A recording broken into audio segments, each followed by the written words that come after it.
Sean ustedes bienvenidos, esta es nuestra sesión de El Retrodictor en corto. Este día es un día de conmemoración especial, no en el aspecto tan positivo como de repente nosotros acostumbramos revisar todo lo que tenga que ver con nuestra historia, sino es algo que ha generado sobre todo en los últimos 6 años literalmente, toda una serie de polémicas por las afirmaciones del expresidente del sexenio anterior, dato protegido para que no digan, y que junto con su consorte en su momento, entre ella y él, sobre todo con una gran influencia de ella por ser supuestamente especialista, académicamente se supone que sí lo es, en historia de México y particularmente del evento de la conquista. Recordemos que se hizo este planteamiento de exigir de una manera firme al gobierno de España, incluso también al Papa, que se diera una solicitud de disculpas hacia los grupos aborígenes, los grupos descendientes de los naturales originarios, de los pueblos originarios, como se suele decir, por las atrocidades cometidas en la conquista. No ponemos en tela de juicio que haya habido atrocidades, efectivamente como ellos lo refieren, pero esas atrocidades no nada más las van a hacer los españoles, y no nada más va a ser durante el proceso de una conquista que para acabarla de rematar. No existe en el concepto como nosotros lo entendemos, porque no es, como nos solía decir nuestro maestro, el doctor Antonio Rubial, no es la conquista de México, 1, porque no fue una, y 2, porque México no existía, tan sencillo como eso. Pero lo que sí es cierto es que hoy se cumple un aniversario más, me parece que es el aniversario 504 de la caída de la ciudad de México Tenochtitlán, que es considerada como el punto de partida de esto que nosotros identificamos como la mal llamada conquista de México. Y pues como son 13 días del mes de agosto, pues vamos a irnos a enumerar 13 puntos relacionados justamente con lo importante, lo que hay que tomar en consideración de la caída de México Tenochtitlán. Y para esto sí hay que tomar en consideración que no son nada más 13 eventos referidos a lo que haya pasado nada más el 13 de agosto, sino que hay cosas que tienen que ver directamente con los antecedentes. Sin el previo, sin el contexto, pues no se puede entender la totalidad de lo que aquí ocurrió. Nos apoyaremos primordialmente en 2 de las fuentes que son consideradas más importantes y trascendentes en este sentido, que son las aportaciones tanto de Bernal Díaz del Castillo como las de Bernardino de Sahagún, pero con el asterisco, y esto sí quiero dejarlo muy claro, de que no porque hayan sido testigos en el caso de Bernal de los acontecimientos directos, o no porque se hayan basado en los testimonios de gente que vivió en aquel contexto, como es el caso de Bernardino de Sahagún, porque él no fue testigo directo, esto tampoco nos asegura que estamos hablando de una plena objetividad, porque el primer punto que debemos de considerar, y esto implica el análisis historiográfico, el darnos cuenta, y por supuesto el análisis hermenéutico, que las formas de ver, entender, captar, percibir el mundo no dependen nada más del ámbito de lo objetivo. Como individuos, como seres humanos, como personas, también tenemos nuestro espacio de subjetividad, y si nosotros tratamos de entender que Bernal Díaz del Castillo no se está platicando, no se está describiendo, no se está explicando, no nos está explicando a nosotros, le está explicando a la gente de su contexto. Le está tratando de entender de hacer entender a la corona española que no nada más fue Hernán Cortés, que hubo otros que también participaron. Y en el caso de Bernardino de Sahagún, es comenzar primordialmente a preparar a los nuevos frailes que se van a incorporar, dándoles todos los detalles de los usos, las formas y las costumbres de los indígenas, pero no por defender a los indígenas, sino por darle herramienta a estos nuevos frailes para que sepan detectar a tiempo las cosas que son más de los usos de los indígenas, y que sepan de esta manera atajarlas para mantener este adoctrinamiento que es el que se les está terminando de imponer. Esos son los primeros puntos que hay que tomar en consideración para cuando hablamos de las fuentes supuestamente primarias. Podríamos considerar que el 13 de agosto de 1521 obviamente hablando de la cronología europea, punto inicial, de tomar también en consideración, no decimos Ome Toshli, no decimos Se Acatl, porque nosotros no utilizamos ese sistema calendárico y ni siquiera lo conocemos, ni siquiera sabemos cómo funcionaba. Entonces también estas tonterías de que nuestra verdadera y auténtica raíz no es cierto, no sabemos. Conocemos más de la astrología de los sumerios que de la astrología de los mesoamericanos, entonces tampoco caigamos en estos extremos de provocación.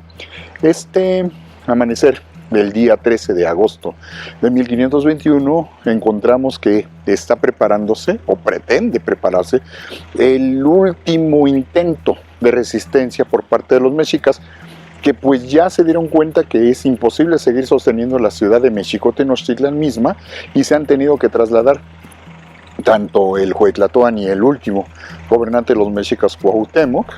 que significa águila que desciende atacando, no águila que cae así como un sopilote que le metieron un balazo, no. Ahí también hay que entender que el sentido, ni siquiera nosotros somos capaces a veces de distinguirlo. Y él está tratando de coordinar el último intento de rechazar ya desesperadamente la incursión de, y esto es otro punto fundamental, de los hispanos con todas las tropas aliadas indígenas, que son mayoría absoluta. El asalto final se va a dar de una manera coordinada entre las fuerzas aliadas, que no nada más van a ser tlaxcaltecas, eso es otro punto muy importante. Para estas alturas ya tienen reunidas gentes de muy diversas regiones y otras que no se unieron ni con los españoles, pero tampoco se reunieron con los mexicas, literalmente están esperando, sus enviados están en las orillas del Valle de México, esperando ver hacia qué lado se va a inclinar la balanza. Es como en su momento llegó a decir Porfirio Díaz cuando se fue exiliado. A mí lo que más me dolió es que hubo gente que se levantó en armas en mi contra, pero hubo otro tanto que se cruzó de brazos para verme caer. No debemos de olvidar que esto también les pasó a los mexicas. Nada de que un puñado de, en ese momento máximo, no van a pasar de 1600 españoles y que nunca jamás tuvieron una superioridad absoluta tecnológica para poder dominar a través de la fuerza de sus armas a toda la población central, ¿no? Otro punto fundamental, la superioridad que estamos refiriendo no va en lo tecnológico, no va en lo numérico, pero ni soñarlo del lado de los españoles. La superioridad numérica de los aliados de los españoles es lo que junto con la epidemia acaba de rematar estos últimos intentos de ponerse a tratar de recuperar algo de lo perdido en una ciudad que se está pudriendo desde el interior. No hay agua potable, no hay alimentos y pues para aquellas alturas del partido 9 de cada 10 indígenas fallecían a consecuencia de la epidemia de viruela. Las canoas en las que de repente algunos de los indígenas trataban de escapar no tenían la posibilidad de romper el cerco que les rodeaba por parte de los españoles y sus aliados, porque en cuanto intentaban salir, inmediatamente, sobre todo los bergantines, estos pequeños como buques que hicieron los españoles, inmediatamente llegaban, los atacaban y los hundían. Entonces no había ninguna literal posibilidad de escape. En alguna ocasión una querida maestra me preguntaba, cuando fueron justamente los 500 años de la caída de México-Tenochtitlan, me preguntaba a qué hora tomaron prisionero a Cuauhtémoc. No se sabe con precisión la hora, pero sí debe de ser alrededor más o menos del mediodía, que es justo la hora a la que yo estoy grabando esto. Más o menos al mediodía se sabe que, desesperados, dándose cuenta de que es imposible romper con el cerco e impedir que los tomen prisioneros, pues tratan de escapar. Y Cuauhtémoc, organizándose con un pequeño grupo de gente que a su vez lo protege, se dan cuenta que no les queda de otra. Y aquí obviamente se genera otra vez la polémica de si está escapando y está abandonando a su pueblo, que me parece también una postura exageradamente tremendista, y otra que es, tal vez ellos lo que pretenden es hacer una retirada táctica, ¿no? Y esto en la guerra es perfectamente válido y no les queda de otra. El problema es que ellos, al momento de tratar de escapar, van a ser interceptados por uno de los bergantines encabezado por un soldado que conocemos de nombre como García Holguín, y este lo detiene y se da cuenta cuando se está acercando que le empiezan a hacer señas los grupos indígenas que rodean, que son literalmente la escolta y la corte de Cuauhtémoc, diciéndole que no dispare porque le están tratando de hacer entender que hay personas importantes al interior de la misma. Y él termina descubriendo que la persona que estaba tratando de escapar era ni más ni menos que el juez tlatoánico Cuauhtémoc. El otro punto importante después de la captura de Cuauhtémoc es que se le entrega su persona a Hernando Cortés y ahora sí que dándole el trato que se supone que le corresponde a alguien de su nivel, él trata de hacerle entender que no tiene ninguna intención de matarlo ni nada, ¿no? Pero acorde a la forma de ser y de pensar de los indígenas, la costumbre aborigen es en este caso, y que quede muy claro, aborigen no tiene ningún sentido despectivo. Son 5 palabras las que nosotros podemos y debemos saber utilizar para cuando estamos hablando de las culturas originarias. Y en estas culturas originarias, nativo, natural, aborigen, indio e indígena, aplican a lo mismo, ¿sí? Es el habitante más antiguo, en este caso de la zona a la que estamos haciendo referencia. No es la palabra la que es despectiva, es el tono en el que se hace la utilización de la misma, y eso es lo que nosotros tenemos que saber manejar con muchísimo cuidado. Hernando Cortés va a recibir en este caso a Cuauhtémoc y le va a tratar de hacer entender, y aquí tenemos estas escenas plasmadas en distintas obras plásticas, tanto en escultura como en pintura, ese momento en donde le dice que pues va a ser su prisionero, pero que le va a preservar todos sus derechos y sus privilegios, y que aparentemente lo que le va a responder Cuauhtémoc es: yo aquí ya estoy ante ti, no pude defender a mi pueblo como yo hubiera querido, entonces lo que te pido es que tomes tu puñal y me mates por haber demostrado esta incapacidad. ¿Qué es lo que se presta otra vez a este pésimo, asqueroso malentendido, en donde el español desde su óptica y su perspectiva lo entendería en la traducción literal: mátame, ¿no? Porque no pude defender a mi pueblo. Pero lo que le estaría tratando de decir Cuauhtémoc no es eso, sino que, acorde a nuestra costumbre, yo soy tu prisionero, por favor, sacrifícame para que me saquen el corazón, para que yo pueda alimentar al dios Sol y que se cumplan las costumbres que nosotros solemos manejar en este entorno. Para esto también es importante entender que cuando se hacen estas representaciones casi siempre nos ponen a Hernán Cortés y a la Malinche, ¿no? Aquí hay una parte muy importante porque debemos de recordar que los españoles llegaron a estas tierras, sí traían traductores, pero para estas alturas ya los habían perdido. Y habiendo encontrado a la Malinche, pues se logró sustituir. El problema, recuerden, es que la Malinche hablaba todas las lenguas que a ella le tocó conocer en el entorno. Primordialmente las dos dominantes son variantes del mayense y del náhuatl. Esas son las que conoce, la gran ventaja que tiene la Malinche. Pero es muy poco el tiempo. Son menos de 2 años los que se van a tener para que ella te domine el castellano. Como algunas fuentes te dicen, es que ella ya hablaba perfectamente español. No, no es cierto. En menos de 2 años no va a aprender a hacer esto, y menos cuando es una persona en la que no van a tener total y plena confianza los mismos españoles. Y se aplica también del otro lado. Hernando Cortés ya podía decir algunas frases, ya conocía algunas palabras, ya conoce un poco de la lengua, pero él no es especialista en este tipo de áreas y este tipo de entornos, como de repente los vemos en algunas series que tienen muy buenas intenciones, pero nos ponen las imágenes como si ellos ya trabajaran con traducción simultánea o ya se entendieran de manera directa, ¿no? Entonces así no funcionaba. Y además se nos olvida el otro traductor importante que nosotros no podemos dejar de lado, que sería en este caso Jerónimo de Aguilar. Jerónimo de Aguilar, recuerden que fue un náufrago que llegó a las costas de Yucatán alrededor del año de 1511, y él sí tuvo muchísimo más tiempo para aprender la lengua mayense, y él en estos que fueron 7 años, aprendió de 1511 a 1519, él sí aprendió la lengua mayense con una mayor fluidez. Por eso la forma de entenderse entre Jerónimo de Aguilar y la Malinche sería muchísimo más notoria y muchísimo más clara, ¿no? Y a lo mejor hay ciertas cosas que ya entiende, algunas frases o algunas palabras en maya Hernando Cortés, ya entiende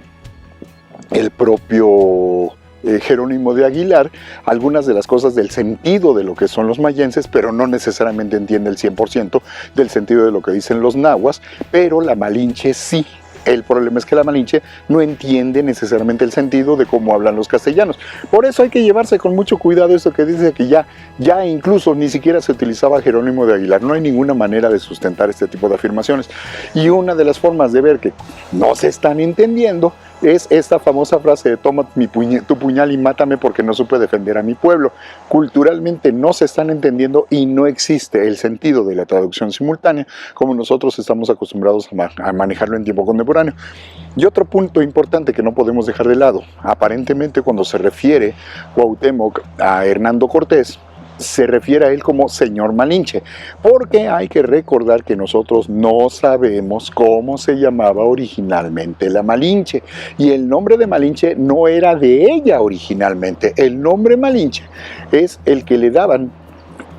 al propio Hernán Cortés, y ella, como era la lengua, como era la traductora, a ella le dicen señora Malinche por extensión de Hernando Cortés. Pero Malinche, en ese sentido, algunos especialistas como Christian Duverger te hacen referencia a que sería como una especie de heraldo, o sería como una especie de lengua faraute o traductora. Ese sería algo así como el sentido más o menos parecido, pero originalmente al que se refieren así a ese Hernando Cortés, no lo decían Hernán. De hecho no habrían podido pronunciarlo. Y recuerden que además el nombre de Hernán no lo utilizaba Hernando Cortés, él utiliza el Hernando o el Fernando o el Fernán. Hernán es rarísimo que él mismo lo llegue a utilizar.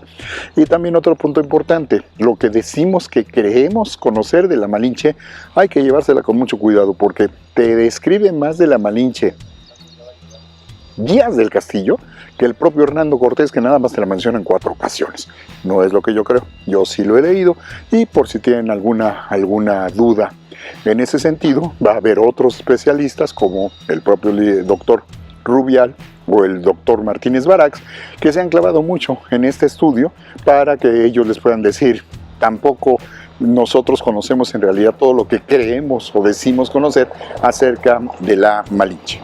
El otro punto que va a ocurrir fue que, habiendo tomado la ciudad y para representar la caída definitiva, los españoles se suben al lugar más alto de la Ciudad de México Tenochtitlan, es decir, suben al Templo Mayor, derriban lo que es los ídolos que quedaban, incendian lo que queda del templo y colocan los estandartes con los colores y con la bandera, la Cruz de Borgoña, porque no era la bandera española que nosotros conocemos. Colocan la Cruz de Borgoña, colocan los escudos de armas de los Borbones, no, en ese caso de los Borbones no, colocan los escudos de armas de la Casa de los Habsburgo, ellos vienen en nombre de Carlos I de España,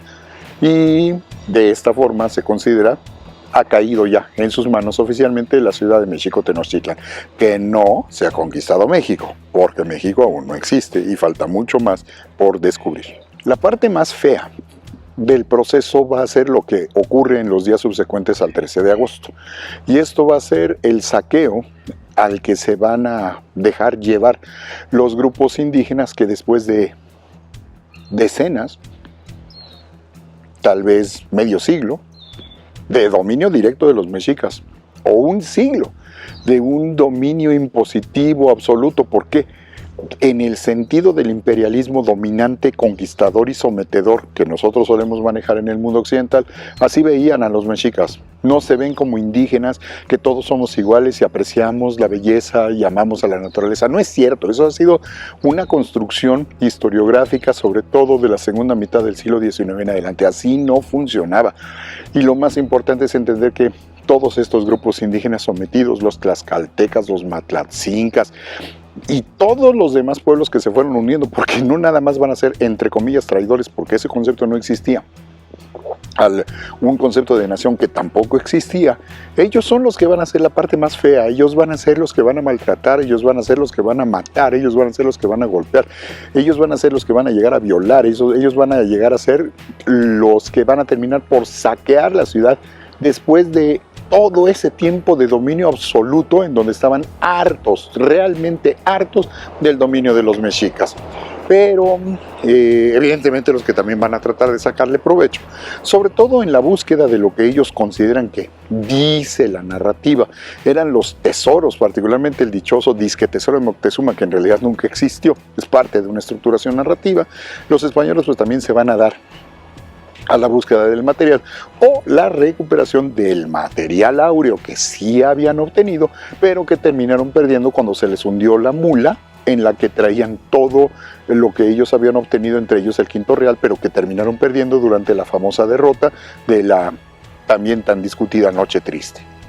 Hay que recordar también que dentro de las costumbres, cuando se tomaba preso a un comandante o cuando era muerto él mismo, los indígenas, los 400 soldados, como el equivalente a su legión, los 400 soldados que venían a sus órdenes, en automático se rendían porque una vez que cayó la cabeza ya no tienen quien dirija, ¿no? Si cae Cuauhtémoc, cuando se pasa la noticia de que Cuauhtémoc ya fue tomado prisionero por los españoles,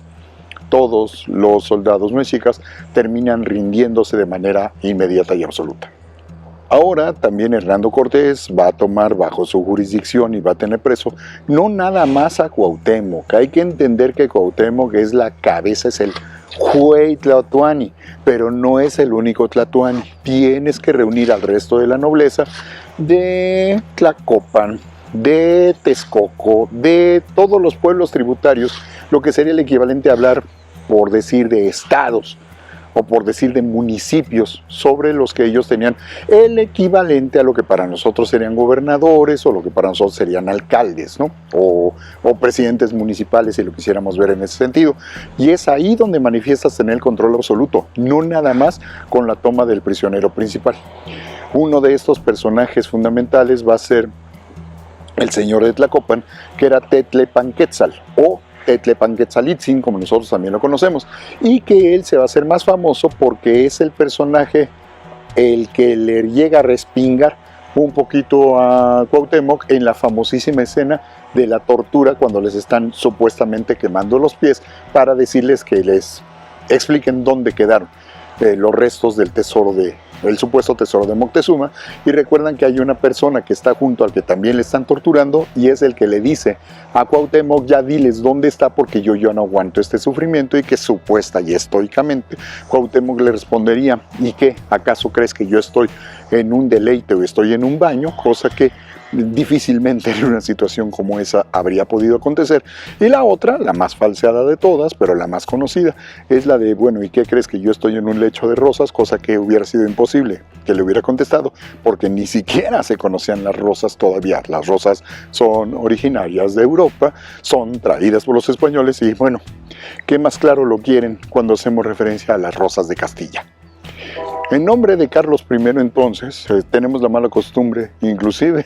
hasta Perplexity, Gemini, ChatGPT, tienen la mala costumbre de decir en nombre de Carlos V. No, para ellos no es Carlos V, para ellos es Carlos I, es quinto del Sacro Imperio Romano Germánico. Para ellos no es emperador, es emperador de allá, para con nosotros es el rey.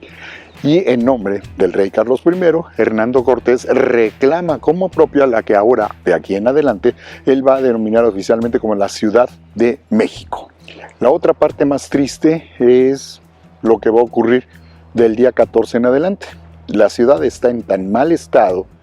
hay tantos cadáveres muertos, heridos, gente regada por todas partes, que no se puede seguir viviendo literalmente en la ciudad. Por lo tanto, los sobrevivientes van a tener que ser desalojados del islote y van a tener que ser llevados a las zonas de Azcapotzalco, a las zonas de Popotla, a las zonas aledañas, para comenzar la destrucción sistemática de lo que queda de la ciudad, quemar los cadáveres que quedan y de allí, ahora sí que hacer borrón y cuenta nueva para instaurar el nuevo régimen y colocar la nueva ciudad ya bajo los parámetros de lo que van a decir los conquistadores. Y la descripción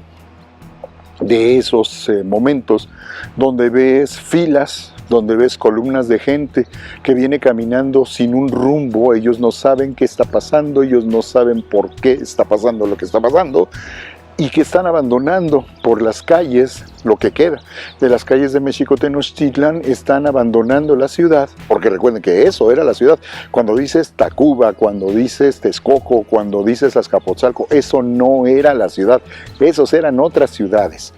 Entonces imagínense esas descripciones de horror como lo que podemos ver ahora, que también fue la conmemoración de la detonación de las bombas de Hiroshima y Nagasaki, en donde ustedes pueden ver las fotografías o pueden ver algunas de las películas, donde vemos que los sobrevivientes vienen abandonando la parte central de las ciudades, vienen quemados, vienen pelones, vienen desnudos, y vienen sin un rumbo fijo y no acaban de entender qué demonios es lo que les pasó. Imagínense, por ahí sí nos describen tanto Bartolomé de las Casas como Bernardino de Sahagún, de ahí se va a agarrar justamente Bartolomé de las Casas, como el propio Bernal Díaz del Castillo, ¿no? Que vienen flacos, que vienen muertos de hambre, nosotros diríamos vienen anémicos, además algunos de ellos pues ya vienen enfermos, y que cuando hacen del baño sus desechos son como los de los puercos flacos que no tienen que comer. Esas descripciones son las que te llegan a hacer los cronistas. Por supuesto, ante un triunfo tan grande se va a tener que hacer una conmemoración, y para la tarde